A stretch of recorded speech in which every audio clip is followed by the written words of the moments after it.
No mês de dezembro, aqui no FISC e Afins, vocês vão estar participando do projeto Ciência Delas, onde eu entrevistei diversas cientistas e elas vieram aqui contar pra gente sobre as suas carreiras, sobre as suas pesquisas e muitas curiosidades. Eu acredito que esse projeto vai ser uma das coisas mais incríveis que eu já fiz aqui no FISC e Afins. Espero que vocês gostem e para não perder nada, já te inscreve, ativa as notificações e eu espero que tu goste dessa entrevista maravilhosa.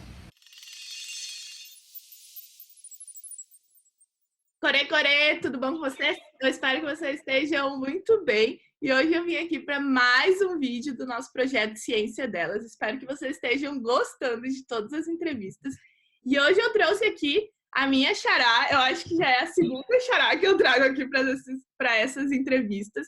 É a Gabriela Pedrão. Ela é bibliotecária, ela é doutora em Ciência da Informação.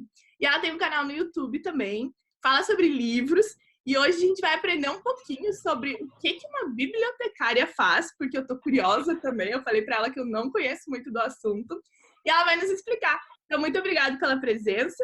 Se tu quiser começar te apresentando para o pessoal, quem tu é, onde tu te formou, o que tu faz. Legal. Oi, gente. Muito prazer. Então, eu sou a Gabriela, como a Gabi apresentou aí, né? Que legal. É sempre estranho, mas é sempre muito engraçado isso, né? Enfim, eu sou bibliotecária, então, me formei, eu moro em Ribeirão Preto, me formei aqui em Ribeirão Preto mesmo, interior de São Paulo, né? Na USP, então, na Universidade de São Paulo. Há um tempinho atrás já, me formei em 2006, na verdade não, entrei em 2007, tô com 2006 na cabeça. Entrei em 2007, me formei em 2010, em Ciência da Informação e Biblioteconomia. E aí as pessoas sempre me perguntam, né, por que você fez, tipo, esse curso, o que deu na sua cabeça de, né, querer cursar biblioteconomia. Na verdade, não era meu objetivo na época, né? Eu acho muito bonito, muito romântico quando as pessoas falam que sempre sonharam em alguma profissão, mas não, eu nunca sonhei em ser bibliotecária, né? Isso aconteceu na minha vida. Eu queria muito fazer curso de história, eu sempre fui uma pessoa, assim, muito curiosa e queria muito fazer um curso de história, porque eu queria ser historiadora. Então, na verdade das verdades, eu sempre fui muito Indiana Jones, assim, eu queria muito ser arqueóloga. Mas são poucos cursos no Brasil, então eu fui migrando de cursos em cursos, né? E biblioteconomia surgiu, na verdade, de um desespero da minha mãe para eu não estudar fora de Ribeirão.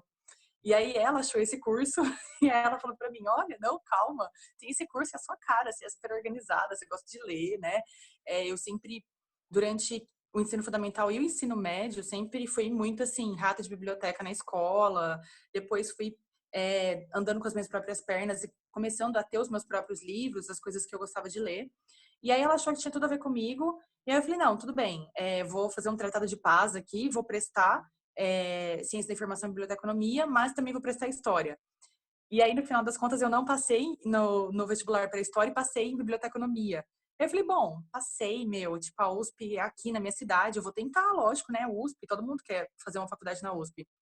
E eu entrei e super me apaixonei pelo curso, me identifiquei demais, assim, e aí fui até o fim. E daí depois fiz pós-graduação, fiz mestrado, fiz doutorado, aí já na Unesp, não na USP, porque aqui em Ribeirão não tem pós. Então eu queria uma cidade que fosse próxima a um curso de pós que fosse bem conceituado.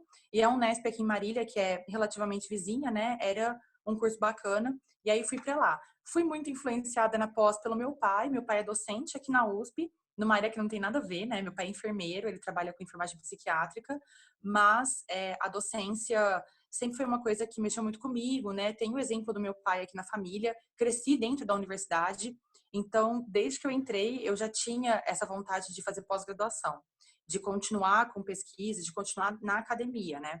É um curso, assim, é muito engraçado porque sempre que a gente fala, eu sou bibliotecária, em qualquer lugar que eu for, eu falo sou bibliotecária, as pessoas me perguntam por quê, né? Isso vai acabar, esse curso vai acabar, ninguém mais lê, né? Os livros estão morrendo, as bibliotecas estão fechando.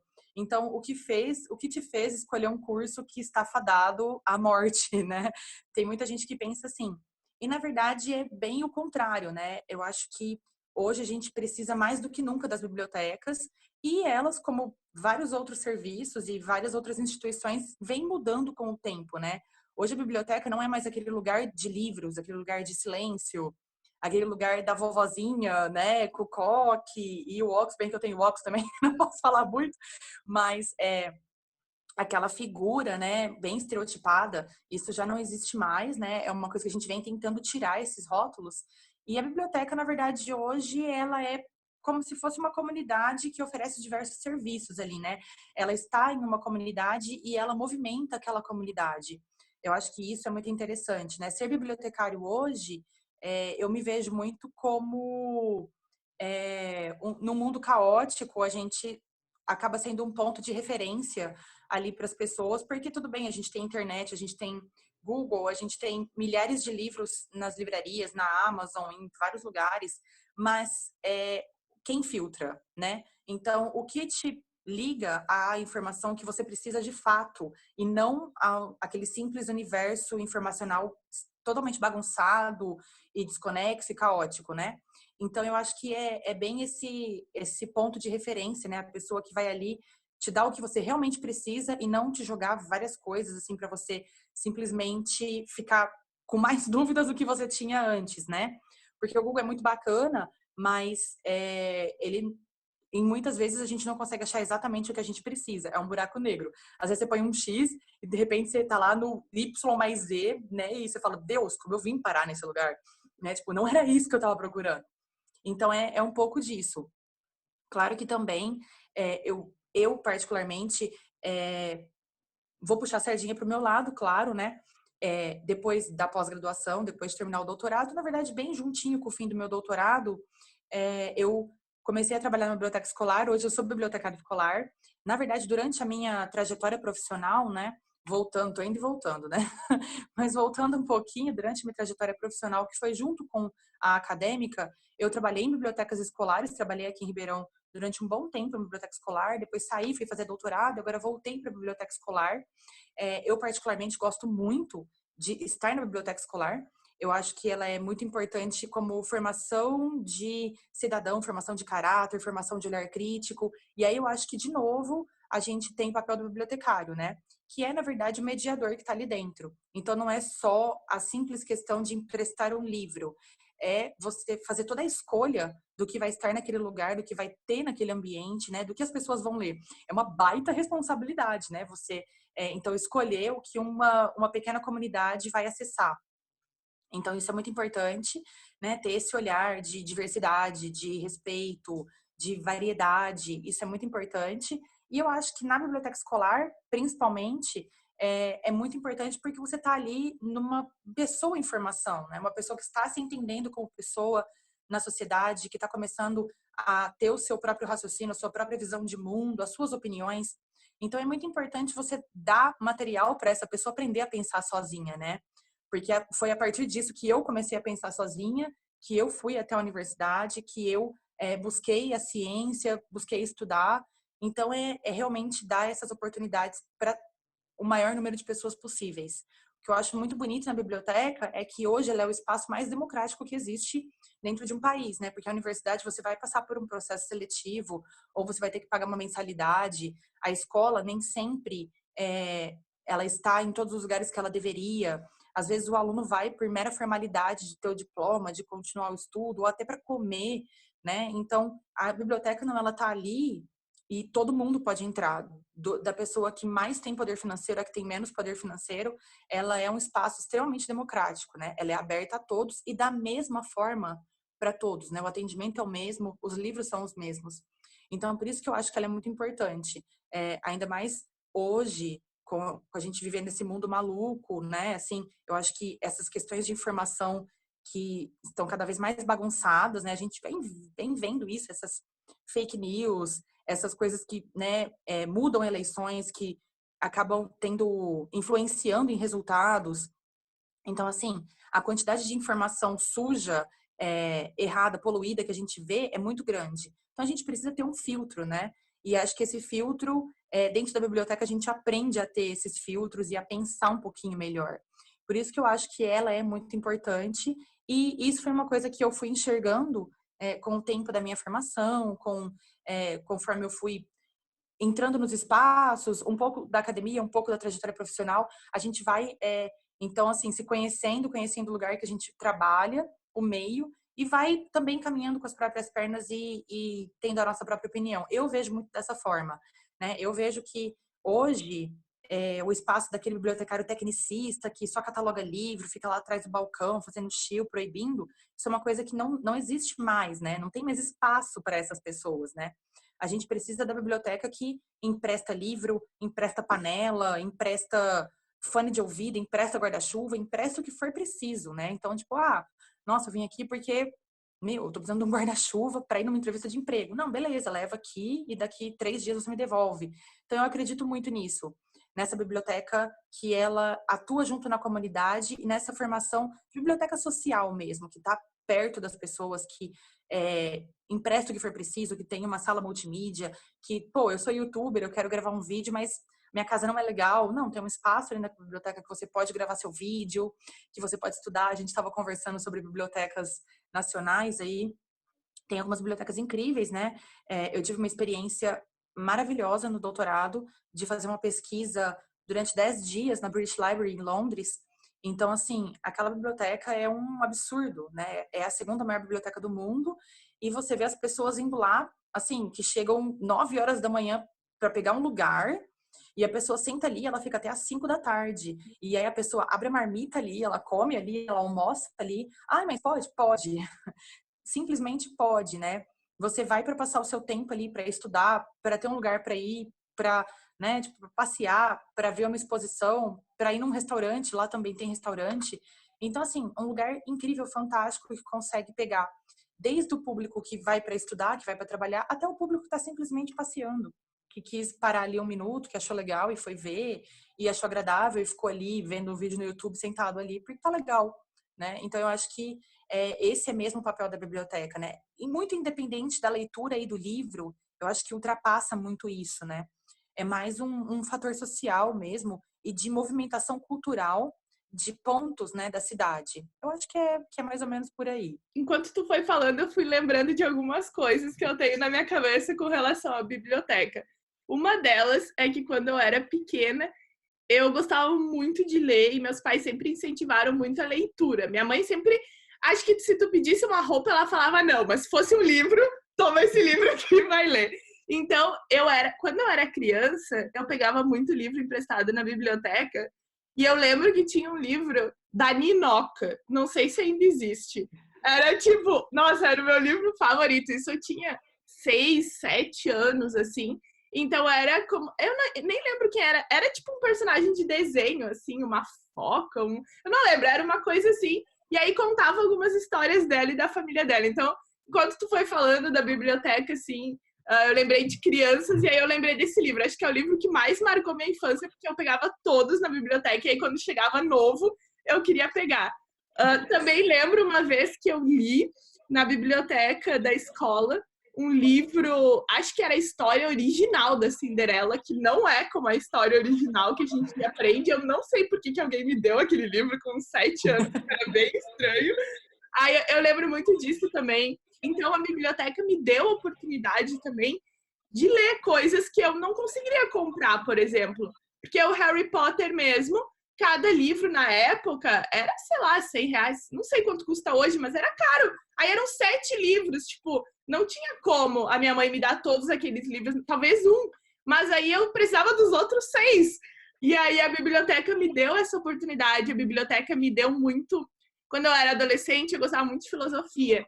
Então eu ia lá na biblioteca e eu pesquisava tudo que tinha de filosofia. Então eu lembro que eu li o livro que chama O Diário de Sofia, que é um livro assim mais acho, jovial para filosofia. Então eu lembro que eu li muito, eu gostei. Aí eu falei com o professor de filosofia, a gente fez até um clube de filosofia para falar sobre livros, sobre várias coisas. Foi bem legal, assim. Eu acho que a biblioteca, como tu falou, ela tem que ter um papel social também, de agregar, né? Não de excluir as pessoas. Sim. Acho que talvez até aquela pessoa que, sei, tem vergonha de, por alguma razão, ou não tem condições de comprar um livro. Acho que muita gente também tem vergonha de entrar nesses ambientes achando que é só para quem tem mais condição financeira, não sei. E a ideia seria justamente todo mundo ter acesso à leitura, porque eu acho que a leitura pode mudar o mundo. Tu pode ler um livro e descobrir, nossa, É que cada vez que tu lê um livro, eu leio o livro imaginando, né? Então eu vou imaginando tudo que tá acontecendo, então eu acho que é uma coisa que eu gosto. E assim, eu fiquei um pouco curiosa para saber, por exemplo, tu fez a biblioteconomia e ciência da informação é um curso só? É tudo junto? Isso, Ah, é. era só que eu tinha ficado na dúvida, porque eu não sabia se era separado ou junto. E aí, assim, por exemplo, tu seguiu na carreira de bibliotecário escolar, por exemplo, uma das possibilidades. Quais seriam as outras áreas que as pessoas poderiam trabalhar? O curso hoje, na verdade, tem várias nomenclaturas, né? A maioria hoje tem esse nome de biblioteconomia e ciência da informação, ou o contrário, ciência da informação e biblioteconomia, né? A grande diferença é que a biblioteconomia ela é mais voltada para o mercado de trabalho e a ciência da informação é como se fosse a área acadêmica da biblioteconomia. Hoje isso já é muito discutido, na verdade as duas áreas já são muito mais ligadas, né? Quando eu fui fazer pós-graduação, não existia mestrado em biblioteconomia, só se existia mestrado em ciência da informação. Era bem voltado, né? Então, assim, se você é da área de bíblio, você vai para o mestrado em ciência da informação. Hoje não, hoje já existem alguns mestrados já com o nome de biblioteconomia, e, na verdade, as duas áreas já são bem misturadas, assim, é difícil você falar onde começa uma, onde termina a outra, mas fora a biblioteca escolar, né, eu acho que, assim, é uma área muito vasta.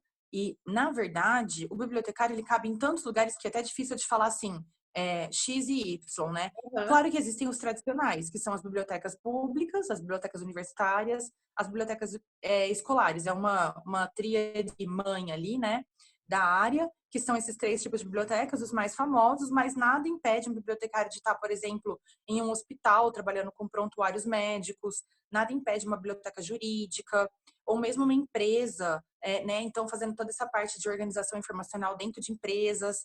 Tem uma galera assim que gosta muito dessa parte de documentação empresarial, que vai para essa parte, né, de trabalhar então ali fazendo toda a organização de uma empresa grande. Então, precisa de um bibliotecário ali para quê? Para realmente filtrar aquilo, né? E aí também vai encostando em outras áreas, porque chega muito perto do arquivista, que é um outro curso, é uma outra profissão completamente diferente, né? Mas ainda dependendo do que for fazer, o bibliotecário cabe nesses lugares. E hoje eu vejo, particularmente, que o trabalho mais bacana assim que a gente tem fora as bibliotecas é esse papel de mediação cultural, de assim estar em programações culturais fazendo, né? Aqui teve uma época que chamava muito de agitador cultural, né? Essa galera que cuida de programação, que está dentro de instituições como Sistema S, SESC, SENAC, que cuida de programações, que traz, então, eventos, que pensa sobre eventos. Eu acho isso muito a cara do bibliotecário moderno, trabalhar com essa parte de mediação cultural, eu acho isso muito bacana. E a parte de curadoria, né? Que é, por exemplo, escolha de acervo, que vai trombar também com essa parte cultural, né? Que é escolha de acervo, esse cuidado com acervos no geral, né? Ou esse cuidado de programações. Então, eu, por exemplo, poderia hoje prestar uma consultoria para outras bibliotecas que precisam de acervo, que precisam, a gente está precisando de uma programação para dar uma agitada, então eu posso ir lá para ajudar, né, pensar naquele perfil de bibliotecas. Então, assim, é uma profissão muito ampla, que a gente vai se encaixando nos mais diversos lugares ali que trabalham com informação e trabalham com organização. O que eu acho mais, eu particularmente, sempre sou mais tendenciosa às bibliotecas tradicionais, porque eu gosto muito de literatura. Uhum. Então eu eu sou mais tendenciosa à biblioteca escolar, que é onde eu trabalho, eu gosto muito, e as bibliotecas públicas. A universitária eu já trabalhei enquanto eu fazia faculdade, fiz estágio, né, na própria biblioteca da USP. É muito bacana, é um lugar gostoso de trabalhar, mas é uma pegada diferente, porque aí já é bem a pegada acadêmica, né? Você não tem tanta literatura. Eu não posso fazer uma indicação de um livro de medicina, né? Porque não tem nada a ver comigo. Então, assim, sai um pouco. Eu, particularmente, como gosto muito de literatura, fico mais tendenciosa à biblioteca escolar e à biblioteca pública, que é onde a gente consegue trabalhar melhor com literatura. Mas nem todo bibliotecário tem esse perfil de literatura, né? Apesar de que é uma polêmica, né? Mas apesar de, na minha opinião, eu acho que todo bibliotecário tem que ter uma formação literária, né? Tem que ter um algo ali de literatura. Eu acho que é muito perto de uma profissão, é a mesma coisa um professor de português que não gosta de ler. Então, assim, eu sempre olho com estranheza o bibliotecário que não se interessa por literatura. É uma coisa que uma coisa puxa a outra, né?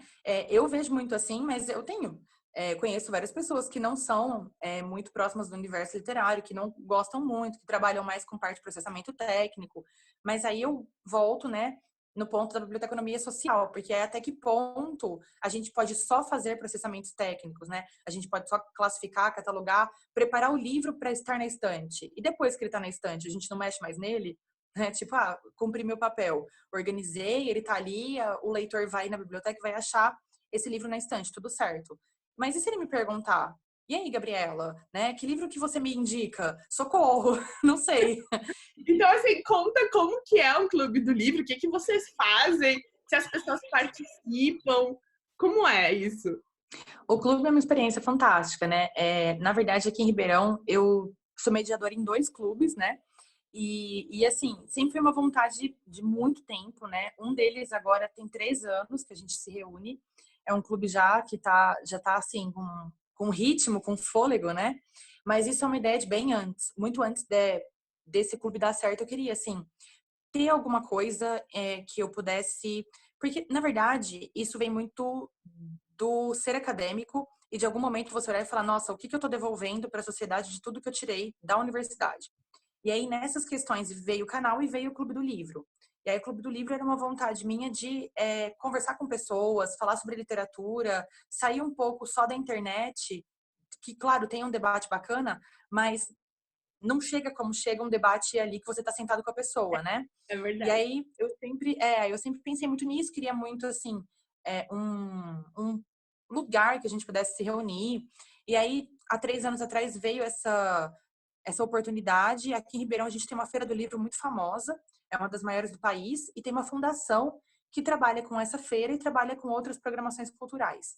E aí, em contato com o pessoal dessa fundação, é a Fundação do Livro e Leitura, aqui em Ribeirão, eles me chamaram: Gabriela, a gente estava com um clube que não deu muito certo, acabou acabando, né? O pessoal debandou, e a gente queria voltar com um clube do livro. Você não quer ser mediadora? Eu falei: nossa, super quero. Porque aí tinha tudo que eu queria, né? Porque eu não queria um clube do livro, por exemplo, que a gente se reunisse em cafés. Porque aí, um dia, você tá sem dinheiro, você não pode ir no café, tomar um café, você tá sem grana, aí a pessoa não vai porque ela fica intimidada de estar ali e não consumir nada, né? Então, eu queria um lugar que as pessoas pudessem ir, que não precisasse gastar dinheiro, que era só chegar, sentar e conversar. E aí, a fundação me cedeu o espaço para fazer esse clube acontecer, então, que era na própria casa, que hoje é a fundação, né? Eles trabalham e tal, é a sede deles, né? E aí a gente começou lá. Foi um clube que, assim, é difícil, não é fácil você montar e as pessoas irem, né? Uhum. Então eu pensei, tipo, nossa, primeiro livro, o que eu posso colocar? Aí coloquei Sherlock Holmes, falei, nossa, todo mundo conhece Sherlock Holmes. As pessoas vão se animar de, mesmo quem nunca leu, às vezes a pessoa leu um dia na adolescência e vai para conversar, né? E aí deu um pouco certo, só que aí eu fui e falei, não, cometi o grave erro de uma bibliotecária, que é querer falar sobre o que você gosta, sem pensar se as outras pessoas gostam, né? E aí fui lá e mandei um A Mão Esquerda da Escuridão, da Ursula Le Guin, que é uma ficção científica super lado B, assim, né? E super pesada. E aí não foi ninguém. Foi tipo assim, meu noivo, meu melhor amigo, e só. E foi assim, um fiasco, né? E as pessoas, os poucos que foram, detestaram o livro. Aí eu falei, nossa, meu Deus, fazendo tudo errado. É que ficção E aí, científica é difícil, eu acho. é difícil, muito difícil. Aí eu percebi que, tipo, não dava, né? E aí a gente já tava virando o ano, aí eu pensei, não, vou fazer uma lista pro ano que vem e tal. E aí o nosso clube foi crescendo, as pessoas foram vindo pro clube e eu fui entendendo qual era o perfil daquelas pessoas que estavam ali. A gente tem um clube adulto hoje, a maioria nos nossos encontros, a maioria dos leitores tem mais de 30 anos. E aí vai, né, de 30 até 60, 70, é um clube bem variado. Mas o nosso perfil ali, as pessoas gostam muito de clássicos. Então a gente lê clássicos da literatura, mas tentando variar o máximo possível, né? Então a gente lê alguns clássicos não tão óbvios. E aí, nesses 3 anos, o que a gente foi fazendo nos nossos encontros é que hoje em dia, por exemplo, a gente tem um calendário anual. Então, a partir de janeiro, agora em dezembro mesmo, a gente tem o nosso último encontro do mês. E aí eu já vou divulgar o nosso calendário de 2020. Então, de janeiro a dezembro, já ficam todas as datas, né? Todos os sábados, a gente se reúne aos sábados. Então, todos os sábados que a gente vai se reunir ao longo do ano, já com as datas escolhidas e com os livros escolhidos. A gente faz uma escolha conjunta. O nosso último encontro foi agora no último sábado, anteontem. E a gente já fez, eu pedi pro pessoal levar sugestões, então o grupo trouxe algumas sugestões de livros e baseado nessas sugestões, eu monto um calendário de 12 livros. Aí eu vou fazendo uma variação, né? Tipo, janeiro é um livro mais longo, fevereiro é um livro mais curto, março é um livro mais longo. Então a gente vai para Vocês equilibrar, leem porque um livro por mês. um livro por mês. E aí vocês se reúnem os 4 sábados ou menos? Tipo, 2 Um sábados? sábado, Um um sábado. por mês. E aí vocês discutem nesse sábado o livro. Isso, Ai, isso. eu A acho. gente sempre tem cerca de 30 dias entre um encontro e outro. Aí dá o tempo das pessoas lerem o livro e comentarem. Lerem, Eu isso. acho que dos clássicos, na verdade eu não tenho certeza se é clássico, mas eu acho que é. Que os que eu mais gosto é O Morro dos Ventos Uivantes, que é um livro. Super clássico. Nossa, é um livro que eu li quando eu era adolescente, depois eu reli na faculdade. Nossa, é um livro que eu amo de paixão, assim. E eu acho que o outro livro clássico, que talvez seja uma linha parecida, é Orgulho e Preconceito. Acho que é outro livro que eu gosto muito, assim. Eu sou mais da linha, acho que, romance. Apesar de ser cientista, eu leio muito pouco ficção científica, porque eu acho, às vezes, chato, porque eu não tô afim de ler ficção científica, eu gosto de ler, tipo, romance, alguma coisa assim. E aí, um livro que eu acho talvez na linha ficção científica que é legal, que para nós, eu acho na ciência um clássico, é O Mochileiro das Galáxias. Eu acho que Sim. é um livro muito divertido, assim, é aquele livro que a pessoa fica rindo enquanto lê o livro. Eu acho. Eu acho muito legal essa coisa de clube do livro, eu acho que as pessoas deviam ter. E a gente tem aqui, eu, na verdade, tenho esse, tem um outro que é no Sesc, que é a mesma proposta, né? Então, a gente tem o calendário anual, ele funciona mais ou menos da mesma forma, só que a gente se encontra aos domingos. Então, é o último domingo do mês, a gente tem um encontro nessa mesma pegada. A gente faz a leitura durante o mês e depois senta para discutir. Na Fundação é um clube bem clássico, no Sesc é um clube mais contemporâneo jovem. Então, a gente tem... São duas leituras bem diferentes no mês, assim. Esse mês, por exemplo, a gente leu na Fundação O Capote, do Nikolai Gogol, que é um livro clássico russo, e no Sesc a gente leu Maus, do Art Spiegelman. Então, é uma história em quadrinhos sobre a Segunda Guerra Mundial, um marco das histórias em quadrinhos, então bem diferente, né? Um do outro. E aí é bacana por isso, porque a gente também, assim, para mim, é sempre é muito interessante, porque apesar de eu estar na frente das escolhas, né? Às vezes o pessoal sugere, tipo, 5 livros. Aí eu tenho mais, né, tipo, 6, 7 ali para colocar durante o ano para completar os 12. Então, acaba tendo que sair ali das minhas escolhas, pergunto pro pessoal, e aí, vocês gostaram? Então, apesar disso, eu tento sair um pouco, né, ser o mais neutra possível e colocar alguns desafios, algumas coisas um pouco diferentes. E aí é interessante porque às vezes nem eu mesma tô com muita vontade de ler o livro que eu escolhi. Porque eu falo, tipo, isso não é muito a minha pegada, sabe? E daí vem experiências incríveis, né? Vem livros, assim, que de repente você fala, nossa, eu não esperava por isso e foi fantástico, foi absurdo, uma leitura que mudou minha vida. Aconteceu algumas vezes e é sempre muito bacana. Era o que eu ia te perguntar. Geralmente os livros que tu escolhe, tu já leu alguns ou a maioria tu escolhe coisas que tu não leu? Eu sempre escolho alguma coisa que eu não li. É Então tu tem que muito, ler assim, 2 livros por mês, por obrigatoriamente. mês. Sim, Ah, legal, sim. legal. Aconteceram algumas vezes, né? Por exemplo, no ano passado, o grupo pediu Fahrenheit 451 e eu já tinha lido. Mas como o grupo pediu, e é um dos meus livros favoritos da vida, eu falei, nossa, vai ser um presente reler, né? Mas eu procuro sempre colocar livros diferentes, livros que eu mesma não li, porque senão a gente cai também numa zona de conforto, né? Tipo, eu vou colocar as coisas que eu já li e tal, então eu não me movimento muito. Então eu sempre procuro colocar livros que eu não li e a gente tem uma regrinha no clube, na fundação, que a gente nunca repete autor.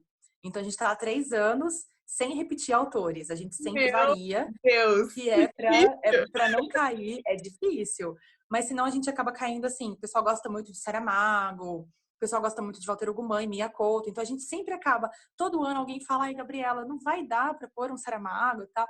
Aí eu falo, não, gente, já leu, então já leu, vira a página. Que também é uma tentativa nossa de variar o máximo possível as nacionalidades, sair um pouco do eixo literário Estados Unidos, Inglaterra, e ler algumas coisas diferentes, ler livros de outros países. Então, esse ano a gente leu o livro de uma indiana, a gente leu um livro de um peruano, brasileiro, teve, claro, sempre acaba tendo inglês, um norte-americano, mas a gente vai variando o máximo possível. Para o ano que vem, a gente tem um autor egípcio, italiano, francês, polonês, chileno. Então, Ai, assim, que legal. para modificar Eu, mesmo. de livro brasileiro, assim, acho que todos os livros, ou eu peguei por acidente, ou na escola a gente tinha aula de literatura, então a professora Sim. passava a famosa listinha dos livros para te escolher, aí tinha que ler vários livros durante o ano e contar para a turma.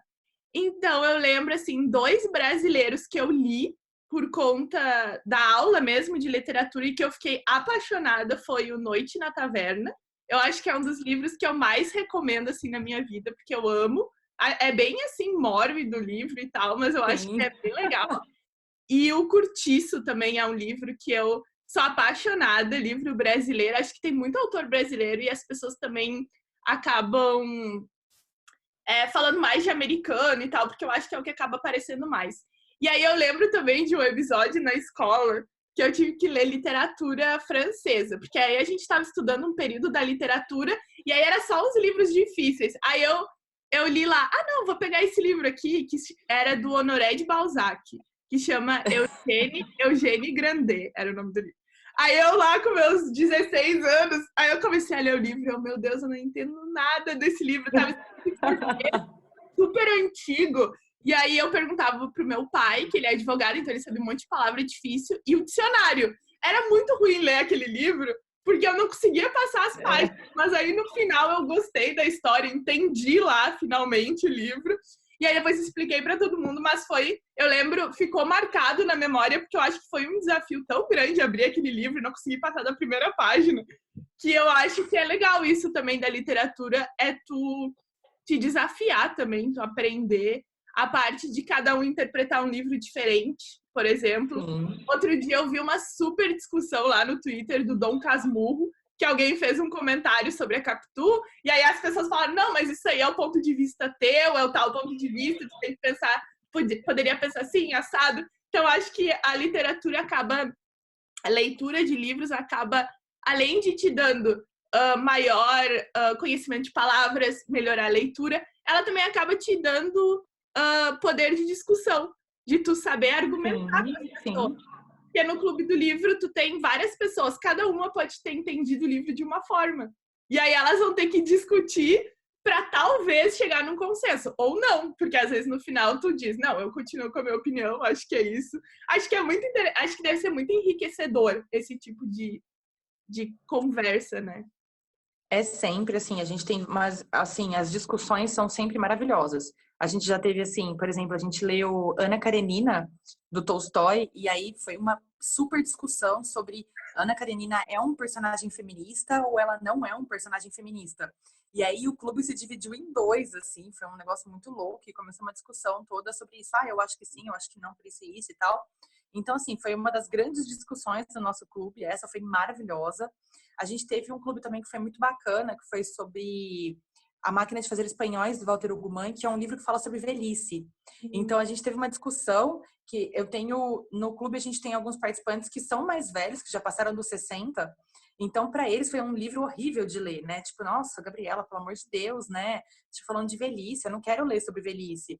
E para os mais jovens, foi uma leitura belíssima. Então, é sempre interessante ver, tipo, esses 2 pontos de vista, né? A gente teve também agora, a gente leu Desonra, do Coetzee, e também falava sobre abuso sexual. E aí tinha uma cena assim, de um professor de uma universidade com uma aluna, né? E super atual isso, né? E aí tinha toda uma discussão, essa moça foi abusada, não foi abusada. E aí, tipo assim, as meninas mais jovens viam aquilo como um abuso explícito, tipo, foi abuso. E as mais velhas, não, mas talvez não e tal. Então você vê o conflito de gerações, você vê os olhares como são diferentes, né? O próprio pensamento. Então, e não é que é certo ou que é errado, na verdade, são várias questões que estão ali. E isso que é o bonito do clube, porque às vezes você tem que respeitar o ponto de vista daquela pessoa, a criação que ela teve, como ela chegou até onde ela chegou. Então, assim, é sempre um exercício também de ouvir, né? Que eu acho que é uma coisa que falta muito na nossa sociedade hoje, que é o exercício de ouvir o outro e entender o outro. E argumentar e não brigar com as pessoas, né? Não é o meu ponto de vista melhor do que o seu, não. Vamos nos entender pra gente ver se você muda o meu ou se eu mudo o seu, né? E eu acho que isso é o grande poder da literatura. Realmente visão de mundo, né? É você entender que o seu olhar não é único, que o seu entendimento não é o correto. Então, assim, isso eu acho que a literatura vem e é um ensinamento, assim, pro resto da vida. Eu tive vários durante o clube que eu carrego comigo. Eu acho que a gente podia encerrar falando do teu canal no YouTube, que eu adorei o nome, chama É o Último Juro. E eu já fiquei imaginando, assim, a pessoa com pilhas e pilhas de livros. Não, não, é o último, é o último. Então, se tu quiser contar, assim, por que tu fez o canal, o que tu fala no canal, chamar as pessoas para irem lá para te conhecer também. O canal existe há 5 anos já, né? Então, na verdade, foi uma coisa assim que surgiu.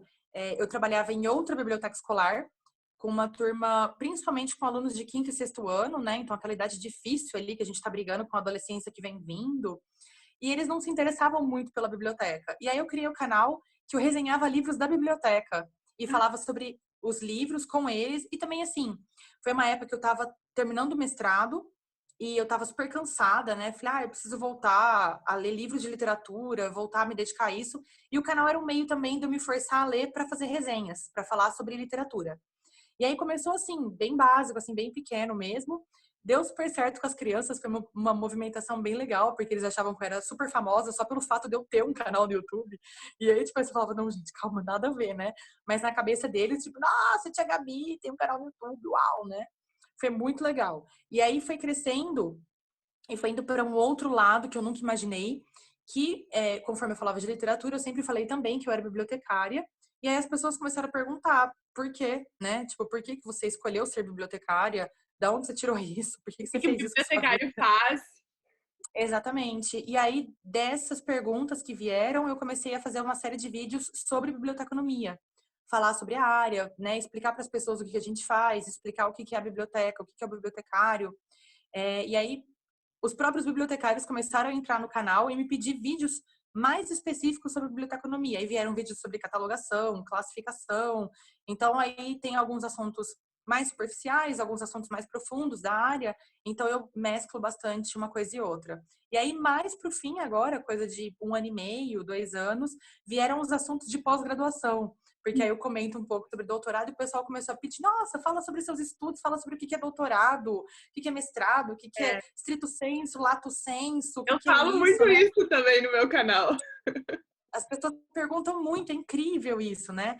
E aí a gente vê também, e aí eu me senti muito numa bolha, né? Porque eu falei, poxa, isso pra mim é tudo tão óbvio, é tão parte da minha vida, é tão parte da minha rotina, das pessoas que estão ao meu redor, que de repente a gente não faz ideia do quanto tá totalmente fora do alcance o que é um doutorado para 90% das pessoas, né? Eu respondo muito esse tipo de questão também. Eu até brinco que o meu canal é de física, mas agora que eu tenho feito mais vídeos de física. Antes era justamente explicando. Eu tenho assim, milhões de vídeos. O que é mestrado, o que é iniciação científica, o que é doutorado. Esse do estrito sensu, lato sensu. Aí eu fiz um que é MBA, o que é estrito, lato, o que é mestrado profissional, mestrado acadêmico. É muita coisa, porque e é como tu falou, tu pensa assim, nossa, não, a pessoa não sabe o que é mestrado. Aí tu pensa, mas muita gente não sabe o que é mestrado. Muita gente. Nós somos, assim, uma parcela muito pequena e privilegiada de um país que as pessoas não sabem o que é. Pouca gente tem acesso à educação, acesso à universidade é muito menor ainda. Então, eu acho que, assim, pelo feedback que eu recebo aqui no canal, eu fico muito feliz, porque eu vejo gente que falou que por causa dos meus vídeos decidiu voltar a estudar, que decidiu. Tinha gente que me falou que estava largando a faculdade e decidiu dar mais uma chance, porque eu ampliei a visão da pessoa. Ou, por exemplo, teve um rapaz que eu fiquei muito marcada, assim, que ele falou que estava largando a faculdade e aí ele assistiu o meu canal já há mais de um ano, aí ele decidiu acabar a faculdade, não só acabar, ele estava entrando no mestrado. Aí eu pensei, Nossa, como que o meu vídeo mudou tanto, assim, uma pessoa? Então eu acho que esse tipo de vídeo que tu faz, explicando, ou de literatura, ou tudo isso acaba trazendo uma maneira mais simples. É que nem a física, todo mundo vê a física, as mesmas perguntas que tu recebe de biblioteconomia, eu recebo de física. Ah, mas tu não vai morrer de fome? Ah, mas assim, como assim pós-doc? Trabalho mesmo tu não tem? É umas coisas do gênero. E aí, muita gente, como eu tento explicar a física, que é algo completamente difícil de tu enxergar, muito número, muita coisa assim que a pessoa não, às vezes não enxerga. Como eu explico de uma maneira simples, muita gente falou, nossa, eu não sou das ciências e eu nunca achei na minha vida que eu fosse me interessar por física. E eu tô interessada no que tu tá falando, eu tô assistindo teus vídeos, como isso aconteceu? Aí eu fico feliz, porque quer dizer que a gente está aproximando as pessoas. E a ciência, muitas vezes, a área acadêmica, tu também passou por área acadêmica, tu sabe, às vezes a gente tá num patamar aqui, nos muros da universidade, tá aqui em cima e a população tá aqui embaixo. E a gente tem que fazer as duas terem uma relação mais horizontal, não é verticalidade, assim, vocês estão lá e a gente tá aqui. Então, eu acho que o YouTube é uma ferramenta de aproximação e também todas, além, como tu falou, a pessoa tá no cara a cara, a ciência agora no Brasil também tá tendo muito mais movimentos de levar a ciência para as ruas, de levar a ciência para eventos, para os bares. Então, eu acho que é uma coisa que é uma necessidade atual, da gente ligar mais as pessoas. Então, parabéns pelo canal também. Espero que as pessoas que me assistem aqui no Física e Afins, vocês vão lá no canal da Gabi, vocês cliquem no link que vai ficar na descrição e aprendam mais sobre biblioteconomia e não perguntem por que ela escolheu biblioteconomia, porque é porque ela gosta, né, gente? Eu acho que é óbvio. Por que escolheu? Porque eu quis. Eu gosto. Verdade, né? Então, obrigada. Não, fiquei muito feliz. Muito obrigada pelo convite. Eu espero que tu volte. Eu também, às vezes, faço lives, então, quem sabe, pro ano que vem a gente combina uma live, aí o pessoal manda perguntas na hora também. Super, sim. Venham, gente, assistam o canal dela, vão lá incomodar ela para fazer resenha de livro de física, quem sabe, o Alice no País do Quanto, que eu sempre mando o pessoal incomodar os outros. Para ela fazer uma resenha, quem sabe, uma pessoa que não é da física dar uma opinião sobre o livro, acho que seria bem legal também. Legal! Eu já tô dando trabalho, né? Já fica uma dica, quem sabe. E é isso, muito obrigada pela participação aqui. Obrigada a todos que assistiram. Se vocês gostaram, deixa o like, comenta, se inscreve, compartilha. Vão no canal dela se inscrever. E sigam no Instagram, Twitter, Bibi Bailas. E até a próxima. Tchau!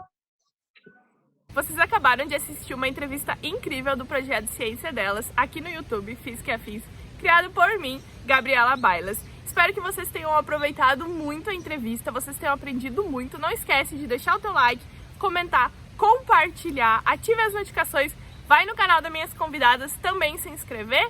E até a próxima. Não perde nada. Ativa as notificações, te inscreve, manda já nos grupos de WhatsApp. E é isso, até a próxima. Tchau!